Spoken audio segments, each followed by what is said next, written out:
everyone, welcome to...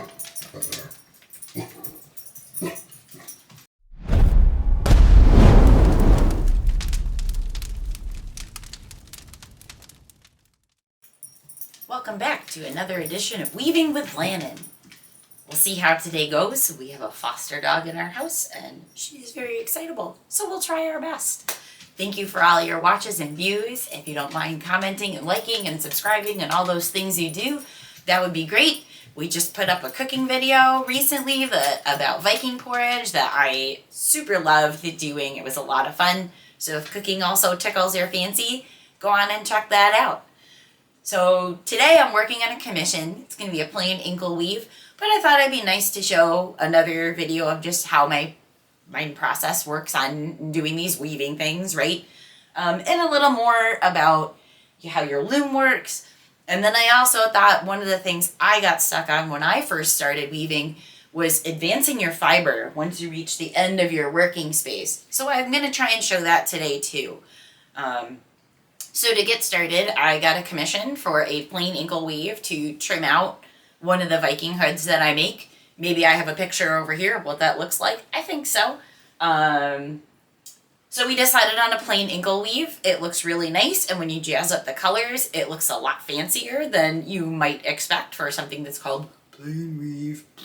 It's not plain, it's fun. And it, fit the budget and the price, and it looks nice on a hood. And I did some math. I hope my math is right. We'll find out that my small loom is going to be plenty big enough to make as much as I need. I need about 8.6 feet, which if I really squeeze it out, I get 8.6 feet out of this little loom, which is a lot more than you'd expect on something this small. So today we're using our little Inkle loom, our pattern book. I will recommend it over and over and over, by Annie McHale. Check out our website. I'll put the link to it. It's available on Taproot, both in a digital and print version. I prefer print for everything because I like to have hard copies. I don't know what to tell you. Okay, so the request was for purple, green, and maybe some other color, a highlight color. So I went with... What a mess. Making a mess. We've got purple and green and silver and cream, all in a 8-2 cotton, mercantilized cotton. I think I'm saying that right. But I had this in my collection. Very nice. And of course we've got our heddles, which we need to make our sheds, and our simple peg loom. And that's all we need to get going. Alrighty, some scissors, whatever, those little things. So I picked out my pattern, and I'll give you a quick peek. Ta-da! We're going to use this one today, and it'll look great when we have all the colors put in. So I'm going to do purple, silver, green, and cream in the middle. Great. So if we look at our pattern guide up here, like I said, go by the book. Our top rows are unheddled, and our lower rows are heddled. Pattern guide, heddled, unheddled. Hooray! Let's get going.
I think this one's going to be really pretty. All right, so we got our warping done. Great, easy peasy. I'll put a timestamp on how long that actually takes since I fast forward through it. Now you'll notice when I'm done with the color, I cut it off and tie it. You can do a continuous warping method where you're not tying, you're just switching, because it doesn't matter if they get tangled up a little bit. My brain doesn't always like to process the pattern that way, so I just do what works for me, and I cut them after each one. It doesn't matter. You lose a little fiber in the process because you got those tied off ends. So if you're really tight for fiber, or you just don't want to waste, you can do continuous warping. I have done it. It's much easier for styles that take a lot more fiber, like Baltic weaving. But I generally just don't do it. It's not how I learned. So we're putting some fiber on our shuttle here. This one's nice and big, which is great, especially for plain weaving because you don't have to worry about how much space you need.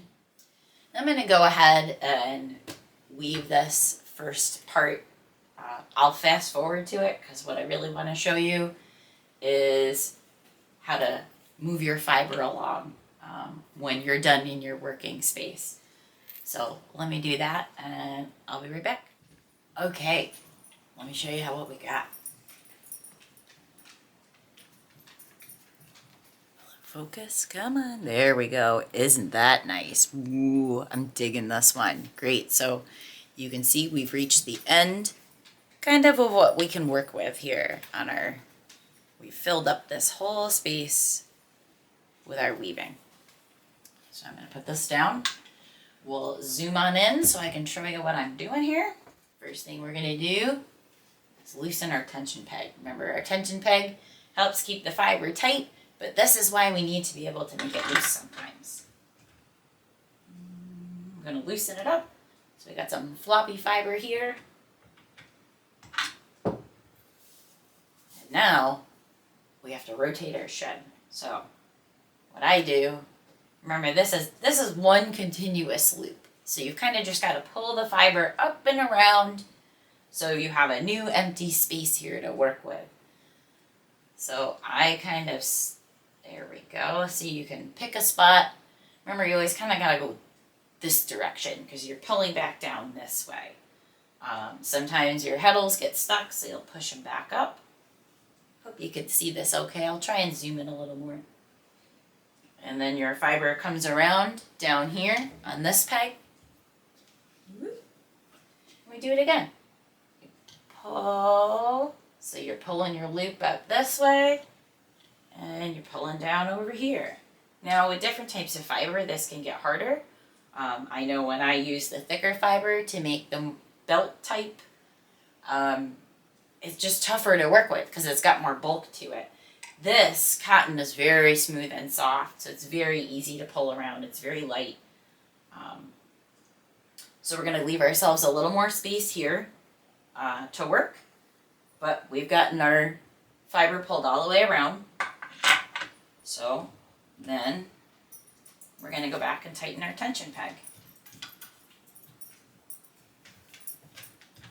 And you'll play with the tension peg a lot because you'll notice, the more you weave, the more fiber you're working, the tighter it pulls. So sometimes you have to stop and adjust mid-row. So isn't that cool? While you're starting a new commission, it's always amazing to me how you can pick a basic, different pattern and change the whole look just by changing the colors. Now, I went for 4 colors, and I decided, you may have noticed, maybe not. See if I can show it. I decided to pick silver as my weft color. So you get these little kind of polka dots on the edges. If you don't want that, just go with the same color as the outside. Then you don't get the little polka dot edges, but I think sometimes they add a little extra pop to a piece, and they'll be great. So if there's anything else you'd like me to talk about on Weaving with Lanen, please let me know. I'll keep showing some other commissions that I'm up to. I've got a pickup weaving commission coming up very soon. I'll probably work that in the next couple of days. I'm going to hopefully film that too.